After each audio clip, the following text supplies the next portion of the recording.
Online class में आज आपका स्वागत है। स्टूडेंट टी टेस्ट, जिसका प्रारंभिक परिचय आप लोगों को दिया गया था।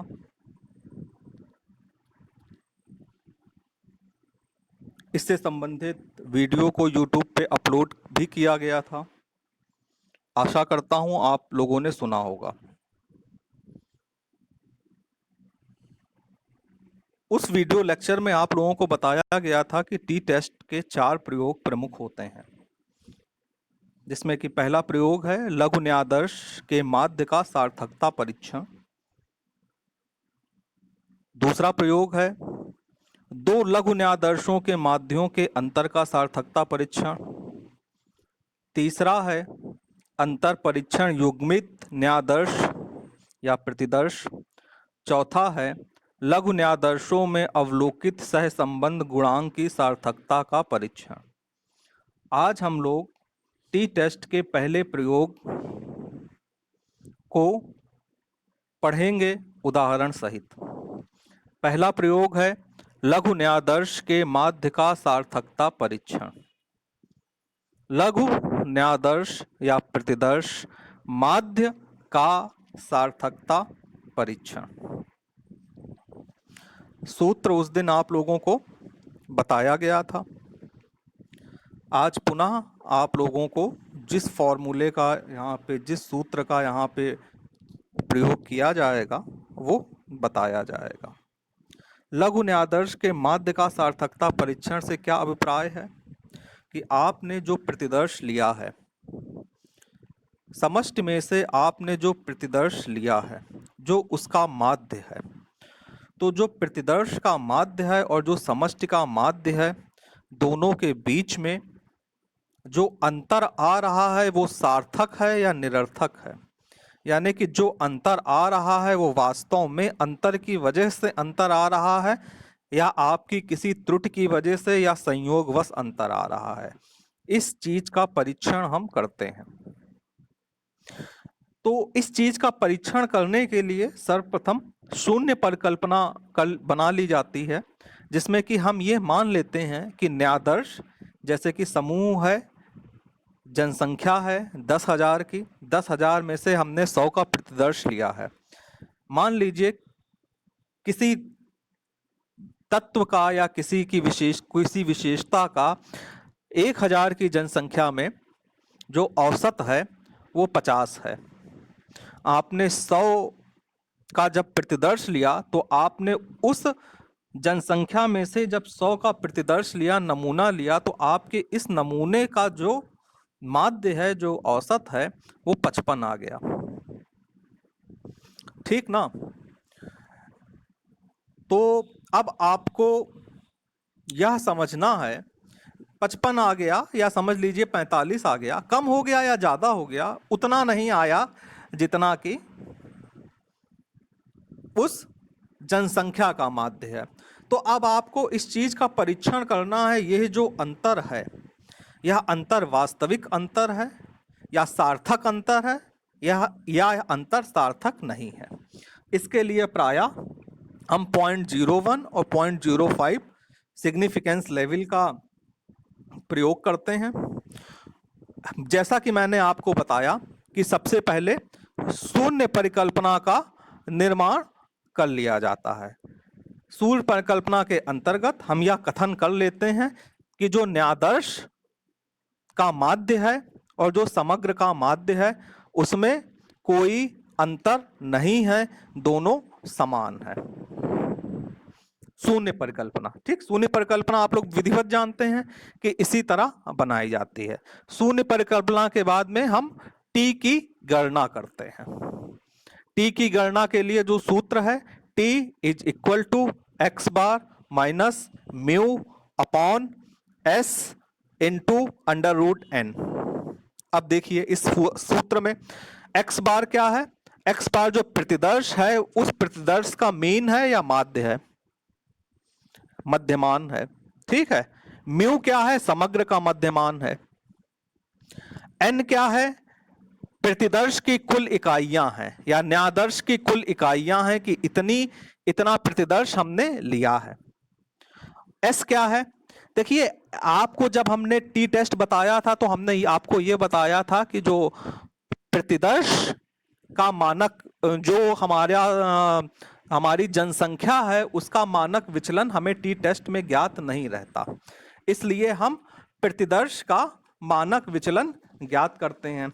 अब यहाँ पे दो शब्द आ रहे हैं, मानक विचलन। मानक विचलन को एक दिन पहले किसी छात्रा ने मुझसे पूछा था, तो मैंने उसको सूत्र के रूप में यही बताया था कि मानक विचलन अंकगणितीय औसत से विचलन के वर्गों के औसत का वर्गमूल है।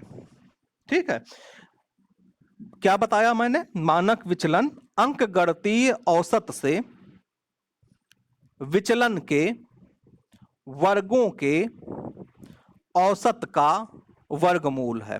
अब आप लोगों को मानक विचलन का सूत्र अगर याद होगा तो आपको आसानी से समझ में आया होगा जो मैं कह रहा हूं।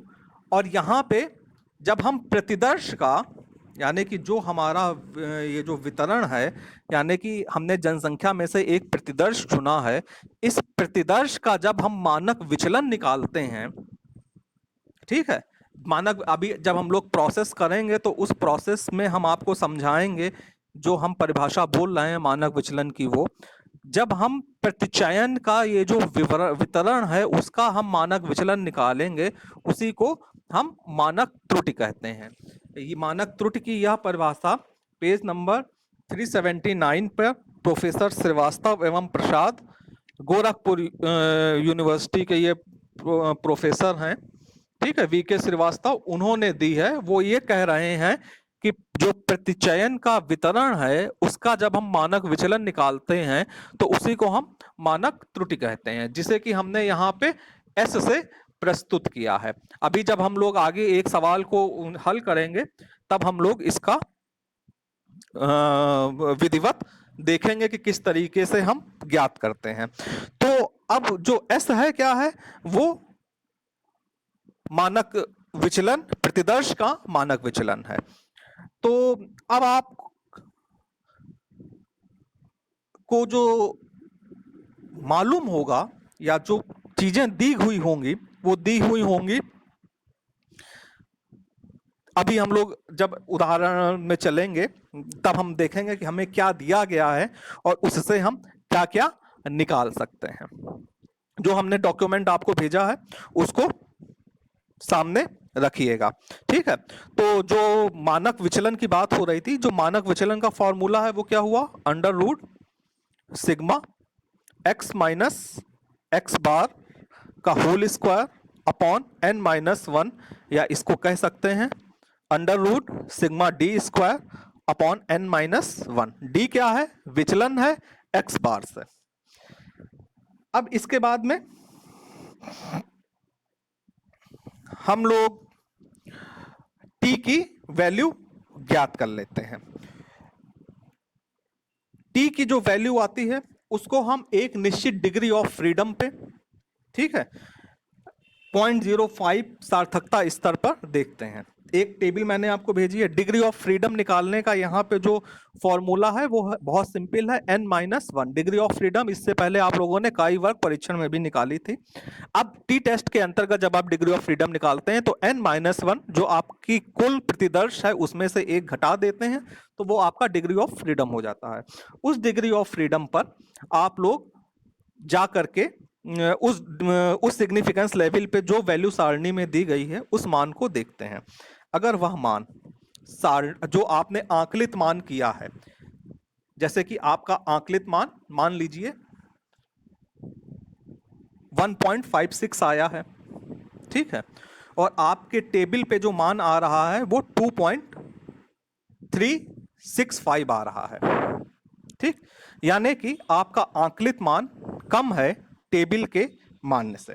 तो ऐसी दशा में जब आपका आंकलित मान टेबल के मान से कम होता है तो आप शून्य परिकल्पना को एक्सेप्ट कर लेते हैं, अर्थात जब दोनों माध्यों के बीच में जो अंतर पाया जा रहा है वो अर्थहीन है, शून्य है, सार्थक नहीं है। और अगर आपका यह मान आकलित मान, ठीक है, सारणी के मान से अधिक होता तो आपका शून्य परिकल्पना असत्य हो जाती। इस दशा में दोनों माध्यमों के बीच में जो अंतर आ रहा है वो सार्थक हो जाता। चलिए, ये तो मैंने आप लोगों को थ्योरेटिकली बताया कि लघु न्यायाधीश के माध्य का सार्थकता परीक्षण कैसे करते हैं। अब इस चीज को उदाहरण के द्वारा भी समझ लेना अत्यंत आवश्यक है। आप लोगों की सुविधा के लिए मैं इस उदाहरण का सचित्र वर्णन व्याख्यान के अंत में जोड़ दूंगा, जिसे कि आप लोग YouTube पे देख पाएंगे।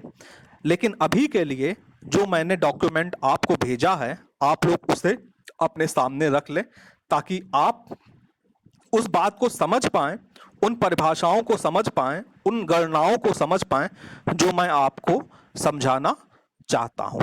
देखिए, इसके लिए, इस पूरी विधि के लिए जब हम टी टेस्ट को लगा रहे हैं तो आपको माध्य निकालना आना चाहिए, मानक विचलन निकालना आना चाहिए। तत्पश्चात आप टी की वैल्यू, टी टेस्ट को सफलतापूर्वक गणना कर पाएंगे।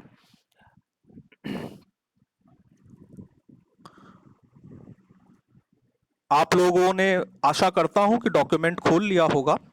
डॉक्यूमेंट को ओपन कर लीजिए।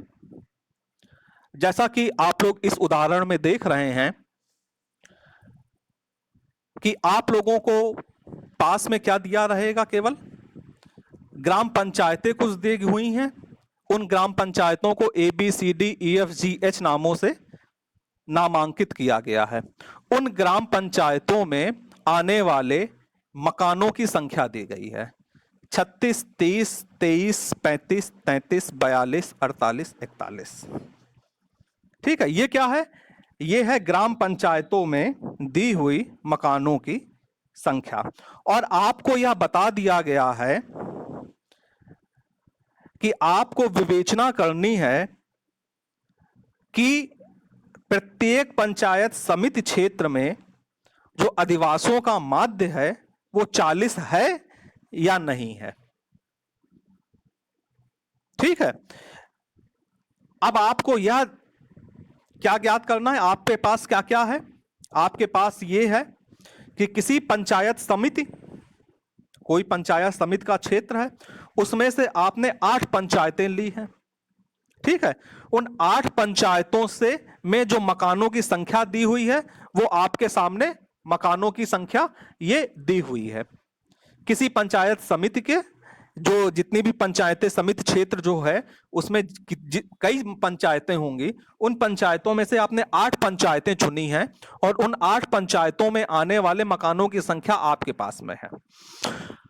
आपको यह पता है कि इस पंचायत समिति में, यानी कि जितनी भी पंचायतें हैं उनके अधिवासों का माध्य 40 है। अब आपको यह विवेचना करनी है कि पंचायत समिति में अधिवासों का माध्य 40 है। ठीक है, और आपके ये जो प्रतिदर्श है, यानी कि ये जो 8 पंचायतें चुनी हैं, इनके अधिवासों का जो माध्य है और इनका जो अंतर है वो अंतर अर्थहीन है, शून्य है या सार्थक है। इस चीज की आपको विवेचना करनी है। आपको क्या पता है? 8 ग्राम पंचायतें, 8 ग्राम पंचायतों में अधिवासों की संख्या और जो समग्र है, यानी कि पूरी पंचायत समिति क्षेत्र के अंतर्गत आने वाली जितनी भी पंचायतें हैं उनके अधिवासों का औसत 40। ठीक, तो सबसे पहले आप क्या निकालेंगे? आप इस प्रतिदर्श का माध्य निकालेंगे। ठीक है, हमने क्या किया? ABCDEFGH कुल कितने हुए? n बराबर 8। कुल प्रतिदर्श हमारे कितने हुए? n हुए 8। 36, 30, A में 36, B में 30, C में 23, D में 35, E में 33, F में 42, G में 48, H में 41। इन सारे अधिवास की संख्या को जोड़ लिया। इन सारे अधिवासों को जब हमने जोड़ा तो हमारा कितना आया? इसको हमने कहा सिग्मा x। सिग्मा x कितना आया? 288। इन सबको आप जोड़ेंगे तो कितना आ जाएगा? 288। अब हमें समानांतर माध्य निकालना है। ठीक है, तो माध्य sigma x upon n। Sigma x कितना है? 288। 288 में हमने 8 से भाग दे दिया तो कितना आया? 39। 6। तो ये हमारा क्या आया, x बार। ये x बार क्या है, ये हमारे प्रतिदर्श का माध्य है। ठीक है, हमारे समग्र का माध्य कितना था, 40। ठीक, समग्र मतलब कुल पंचायत, पंचायत समिति क्षेत्र के अंतर्गत आने वाली सभी पंचायतों के अधिवासों का औसत कितना था, 40। हमने जो प्रतिदर्श लिए 8, उनमें अधिवासों का औसत कितना आया, 36। तो अब हमें यह देखना है कि यह जो अंतर आया है, ये अंतर सार्थक है या सार्थक नहीं है, यानी कि अर्थहीन है या सार्थक है। तो अब हमको इसकी जांच करनी है। तो इसकी जांच करने के लिए सबसे पहले हम टी टेस्ट द्वारा इसकी जांच करेंगे। तो टी टेस्ट का जो फॉर्मूला होता है वो क्या होता है, एक्स बार, आप नीचे देखिए मैंने फॉर्मूला लिखा हुआ है, x bar minus mu upon s into under root n. तो इस फॉर्मूले के अंतर्गत आपको एक्स बार आपने ज्ञात कर लिया, म्यू आपको मालूम है, under root s upon s आपको नहीं ज्ञात है। ठीक है, इंटू गुणे into under root n, under root n आपको पता है 8 है। ठीक है, यानी कि एक्स बार आपको पता है प्रतिदर्श का माध्य है जो कि 36 है, म्यू जनसंख्या का माध्य है जो कि 40 है, एस क्या है, प्रतिदर्श का मानक विचलन। अब प्रतिदर्श का मानक विचलन हम ज्ञात करते हैं कि प्रतिदर्श का मानक विचलन क्या होगा। प्रतिदर्श का मानक विचलन ज्ञात करने के लिए हम सबसे पहले क्या ज्ञात करते हैं, विचलन ज्ञात करते हैं। ठीक है, आपको मैंने परिभाषा बताई थी, जो मानक विचलन है वो अंकगणितीय औसत से विचलन के वर्गों के औसत का वर्गमूल है।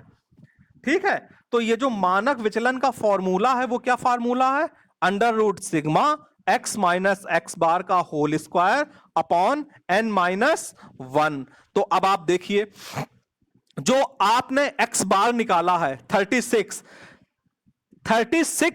एक्स बार को आप एक्स में घटा देते हैं। एक्स क्या है, जैसे कि एक्स कहा गया, जैसे एक ग्राम पंचायत में 36 अधिवास है, तो ए का एक्स हुआ 36, बी का एक्स हुआ 30, सी का एक्स हुआ 23, डी का एक्स हुआ 35, ई का एक्स हुआ 33, एफ का एक्स हुआ 42, जी का एक्स हुआ 48, एक्स का एक्स हुआ 41। अब इस x में से x बार, जिस यानी कि जो समानांतर माध्य आपने घटाया था उसको घटा देना है, जो समानांतर माध्य आपने निकाला था x बार उसको घटा देना है, यानी कि x माइनस x बार कर देना है। इससे आपको क्या निकल आएगा, d। d क्या है, विचलन है। विचलन को x माइनस x बार भी कहते हैं। ठीक, और विचलन को हम स्मॉल d से भी रिप्रेजेंट करते हैं। तो आपको विचलन प्राप्त हो जाएगा। 36 में से हमने 36 घटाया, 0 आया, लेकिन ध्यान रखिएगा प्लस या माइनस के चिन्ह के साथ ही विचलन को लिखिएगा। ठीक है, जब 30 में से हम माइनस 36 को घटाएंगे तो कितना आएगा, -6 आएगा। 23 में से -36 को घटाएंगे तो -13 आएगा। 35 में से 36 को घटाएंगे तो -1 आएगा। उसी तरह फिर -3 आएगा, फिर +6 आएगा, फिर +12 आएगा, +5 आएगा।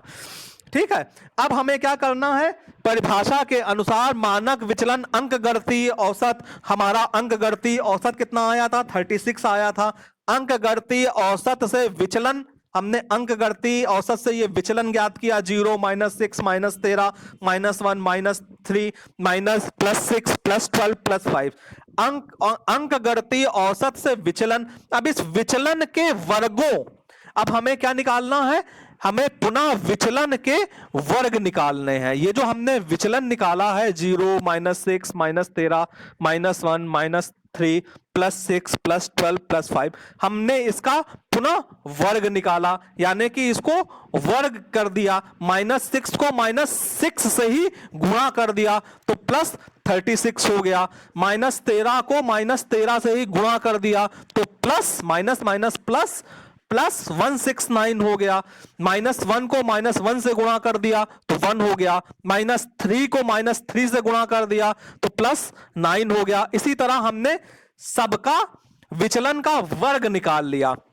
अब चूंकि सिग्मा लगा हुआ है, ठीक है, अब हमने सिग्मा जब लगा हुआ है, हमारा जो उसका फॉर्मूला है मानक विचलन का under root sigma x minus x square. तो इन सारे ये जितने वर्ग हैं, ये जो विचलन के वर्ग हैं, इनको हम जोड़ लेते हैं। ठीक है, इनको जोड़ लिया, 420 आया। ठीक है, अब हम इस 420 में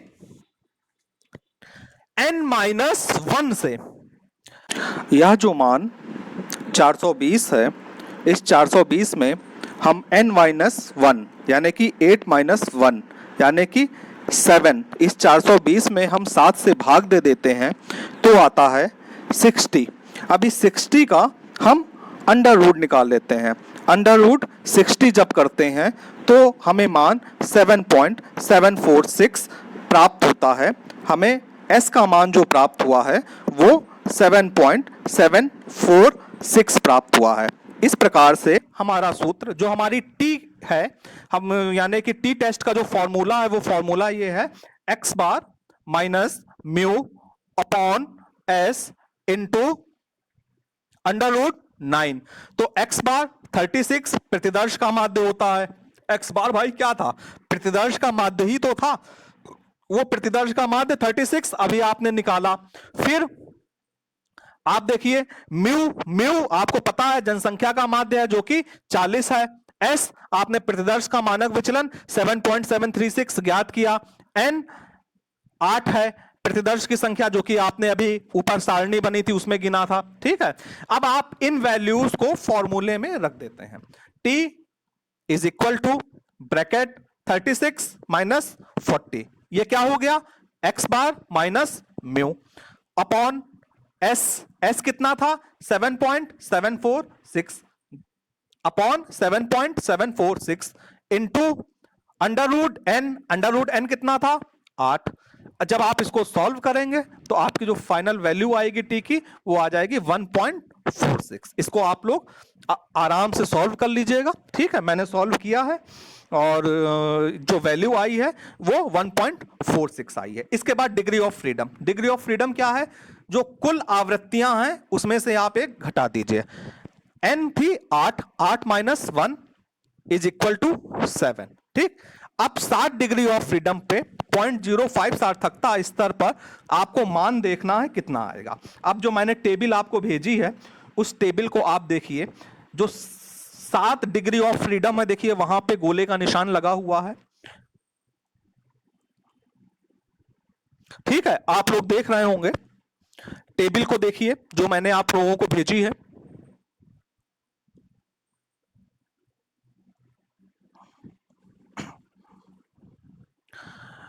इस टेबल में आप लोग साफ साफ देख रहे हैं कि 7 डिग्री ऑफ फ्रीडम पे गोले का निशान लगा हुआ है।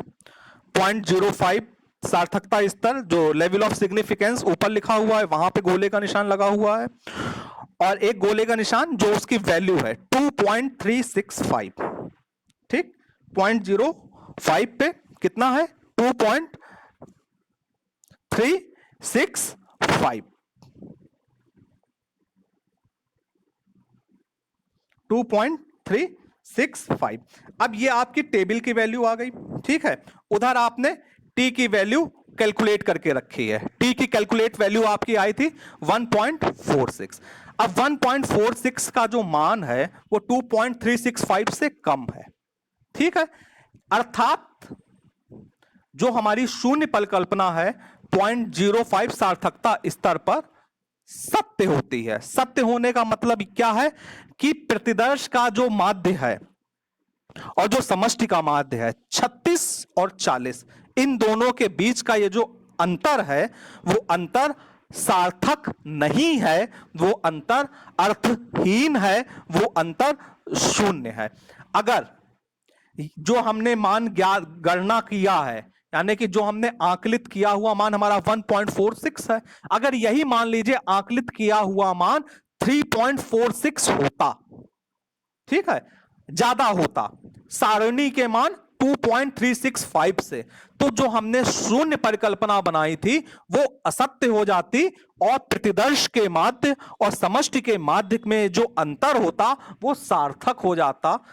ठीक है, अंतर शून्य नहीं होता, हमारी उस समय शून्य परिकल्पना असत्य हो जाती। परंतु यहां पे जो हमने गणना करी है वैल्यू वो आई है 1.46 और सारणी की जो वैल्यू है वो है 2.365। तो 1.46 2.365 से कम है, ठीक है। इसलिए जो हमारी जो शून्य परिकल्पना है वो 0.05 सार्थकता स्तर पर सत्य होती है, जिसका अभिप्राय यह है कि प्रतिदर्श का माध्य और समष्टि के माध्य के मध्य जो अंतर है वो अर्थहीन है या सार्थक नहीं है या शून्य है। इसी के साथ जो टी टेस्ट का पहला प्रयोग है लघु न्यायाधीश के माध्य का सार्थकता परीक्षण, वो यहीं पर समाप्त होता है। इस संबंध में आपको कहीं पर कुछ ना समझ में आया हो तो आप मुझसे पूछ सकते हैं।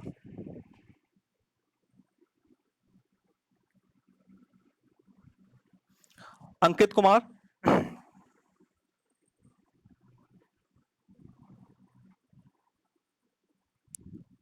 अनुराधा, सीबी, हरिकांत, कृष्ण कुमार, रामानुज,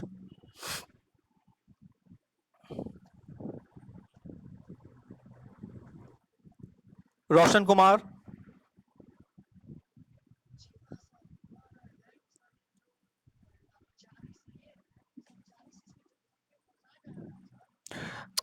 वो भैया समष्टि जो हमारी मुख्य, ये तो आपके सामने जो उदाहरण है वो तो जो आपने प्रतिदर्श लिया है उस प्रतिदर्श के सारे विवरण है।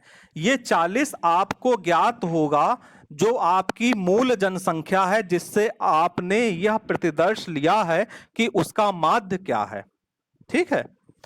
यह आपको प्रश्न में दिया रहेगा कि आपको जो तुलना का माध्य से जिस जो समग्र की जनसंख्या का माध्य है वो कितना है।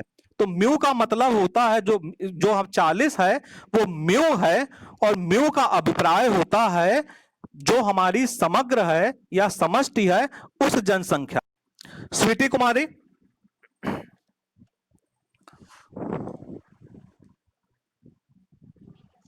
ठीक। आज के इस व्याख्यान को हम यहीं पे समाप्त करते हैं। आप लोगों की सुविधा के लिए सचित्र वर्णन उदाहरण का इस व्याख्यान के बाद में संलग्न कर दिया जाएगा। आप लोग उसे अवश्य देखें और कल हम एक नवीन विषय के साथ पुनः आपके सम्मुख उपस्थित होंगे। तब तक के लिए धन्यवाद। उदाहरण में देख रहे हैं कि आप लोगों को पास में क्या दिया रहेगा, केवल ग्राम पंचायतें कुछ दी हुई हैं। उन ग्राम पंचायतों को ABCDEFGH नामों से नामांकित किया गया है। उन ग्राम पंचायतों में आने वाले मकानों की संख्या दी गई है 36, 30, 23, 35, 33, 42, 48, 41। ठीक है, ये क्या है? ये है ग्राम पंचायतों में दी हुई मकानों की संख्या। और आपको यह बता दिया गया है कि आपको विवेचना करनी है कि प्रत्येक पंचायत समिति क्षेत्र में जो अधिवासों का माध्य है वो 40 है या नहीं है। ठीक है, अब आपको यह क्या ज्ञात करना है? आपके पास क्या क्या है? आपके पास ये है कि किसी पंचायत समिति, कोई पंचायत समिति का क्षेत्र है, उसमें से आपने 8 पंचायतें ली हैं। ठीक है, उन 8 पंचायतों से में जो मकानों की संख्या दी हुई है वो आपके सामने मकानों की संख्या ये दी हुई है। किसी पंचायत समिति के जो जितनी भी पंचायतें समिति क्षेत्र जो है उसमें कई पंचायतें होंगी, उन पंचायतों में से आपने 8 पंचायतें चुनी हैं और उन 8 पंचायतों में आने वाले मकानों की संख्या आपके पास में है। आपको ये पता है कि इस पंचायत समिति में यानी कि जितनी भी पंचायतें हैं उनके अधिवासों का माध्य 40 है। अब आपको ये विवेचना करनी है कि पंचायत समिति में अधिवासों का माध्य 40 है। ठीक है, और आपके ये जो प्रतिदर्श है यानी कि ये जो 8 पंचायतें चुनी हैं इनके अधिवासों का जो माध्य है और इनका जो अंतर है वो अंतर अर्थहीन है, शून्य है या सार्थक है। इस चीज की आपको विवेचना करनी है। आपको क्या पता है, 8 ग्राम पंचायतें, 8 ग्राम पंचायतों में अधिवासियों की संख्या और जो समग्र है यानी कि पूरी पंचायत समिति क्षेत्र के अंतर्गत आने वाली जितनी भी पंचायतें हैं उनके अधिवासियों का औसत 40।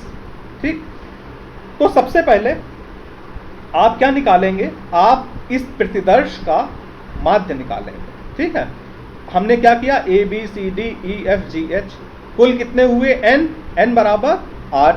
कुल प्रतिदर्श हमारे कितने हुए n हुए 8। 36 30, A में 36, B में 30, C में 23, D में 35, E में 33, F में 42, G में 48, H में 41। इन सारे अधिवास की संख्या को जोड़ दिया। इन सारे अधिवासों को जब हमने जोड़ा तो हमारा कितना आया, इसको हमने कहा सिग्मा x कितना आया 288। इन सबको आप जोड़ेंगे तो कितना आ जाएगा 288। अब हमें समानांतर माध्य निकालना है। ठीक है, तो माध्य sigma x upon n, sigma x कितना है 288। 288 में हमने 8 से भाग दे दिया तो कितना आया 36। तो ये हमारा क्या आया x बार। ये x बार क्या है, ये हमारे प्रतिदर्श का माध्य है। ठीक है, हमारे समग्र का माध्य कितना था 40। ठीक, समग्र मतलब कुल पंचायत समिति क्षेत्र के अंतर्गत आने वाली सभी पंचायतों के अधिवासियों का औसत कितना था 40। हमने जो प्रतिदर्श लिए 8, उनमें अधिवासियों का औसत कितना आया 36। तो अब हमें ये देखना है कि ये जो अंतर आया है ये अंतर सार्थक है या सार्थक नहीं है, यानी कि अर्थहीन है या सार्थक है। तो अब हमको इसकी जांच करनी है। तो इसकी जांच करने के लिए सबसे पहले हम टी टेस्ट द्वारा इसकी जांच करेंगे। तो टी टेस्ट का जो फॉर्मूला होता है वो क्या होता है, x बार, आप नीचे देखिए मैंने फॉर्मूला लिखा हुआ है, x bar minus mu upon s into under root n। तो इस फॉर्मूले के अंतर्गत आपको x बार आपने ज्ञात कर लिया, म्यू आपको मालूम है, under root s upon s आपको नहीं ज्ञात है। ठीक है, इंटू गुणे इंटू अंडर रूट n आपको पता है 8 है। ठीक है, यानी कि x बार आपको पता है प्रतिदर्श का माध्य है जो कि 36 है, म्यू जनसंख्या का माध्य है जो कि 40 है, s क्या है प्रतिदर्श का मानक विचलन। अब प्रतिदर्श का मानक विचलन हम ज्ञात करते हैं कि प्रतिदर्श का मानक विचलन क्या होगा। प्रतिदर्श का मानक विचलन ज्ञात करने के लिए हम सबसे पहले क्या ज्ञात करते हैं, विचलन ज्ञात करते हैं। ठीक है, आपको मैंने परिभाषा बताई थी, जो मानक विचलन है वो अंकगणितीय औसत से विचलन के वर्गों के औसत का वर्गमूल है। ठीक है, तो ये जो मानक विचलन का फॉर्मूला है वो क्या फॉर्मूला है, under root sigma x minus x bar का whole square upon n minus 1। तो अब आप देखिए जो आपने x बार निकाला है 36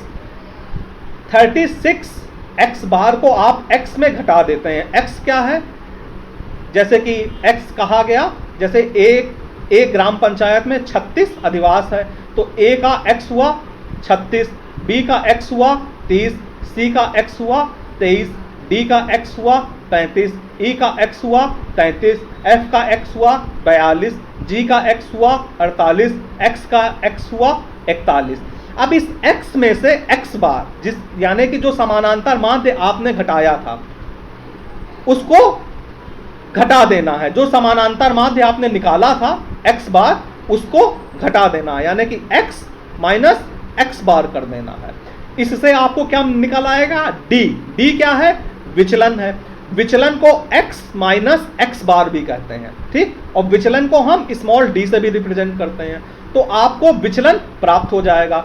36 में से हमने 36 घटाया 0 आया, लेकिन ध्यान रखिएगा प्लस या माइनस के चिन्ह के साथ ही विचलन को लिखिएगा। ठीक है, जब 30 में से हम -36 को घटाएंगे तो कितना आएगा, -6 आएगा। 23 में से -36 को घटाएंगे तो -13 आएगा। 35 में से 36 को घटाएंगे तो -1 आएगा। उसी तरह फिर -3 आएगा, फिर +6 आएगा, फिर +12 आएगा, +5 आएगा। ठीक है, अब हमें क्या करना है, परिभाषा के अनुसार मानक विचलन अंकगणितीय औसत, हमारा अंकगणितीय औसत कितना आया था, 36 आया था। अंकगणितीय औसत से विचलन, हमने अंकगणितीय औसत से ये विचलन ज्ञात किया, 0 -6 -13 -1 -3 +6 +12 +5। अंकगणितीय औसत से विचलन, अब इस विचलन के वर्गों, अब हमें क्या निकालना है, हमें पुनः विचलन के वर्ग निकालने हैं। ये जो हमने विचलन निकाला है 0 -6 -13 -1 -3 +6 +12 +5, हमने इसका पुनः वर्ग निकाला, यानी कि इसको वर्ग कर दिया। -6 को -6 से ही गुणा कर दिया तो +36 हो गया। -13 को -13 से ही गुणा कर दिया तो प्लस माइनस माइनस प्लस +169 हो गया। -1 को -1 से गुणा कर दिया तो 1 हो गया। -3 को -3 से गुणा कर दिया तो +9 हो गया। इसी तरह हमने सबका विचलन का वर्ग निकाल लिया। अब चूंकि सिग्मा लगा हुआ है, ठीक है, अब हमने सिग्मा जब लगा हुआ है, हमारा जो उसका फॉर्मूला है मानक विचलन का √सिग्मा x - x²। तो इन सारे ये जितने वर्ग हैं, ये हम विचलन के कुल वर्गों को यहाँ पे योग कर लेते हैं। विचलन के वर्गों का योग करने पे हमें 420 प्राप्त होता है। इसको हम अपने सूत्र के अनुसार अब गणना कर लेते हैं। हमारा सूत्र था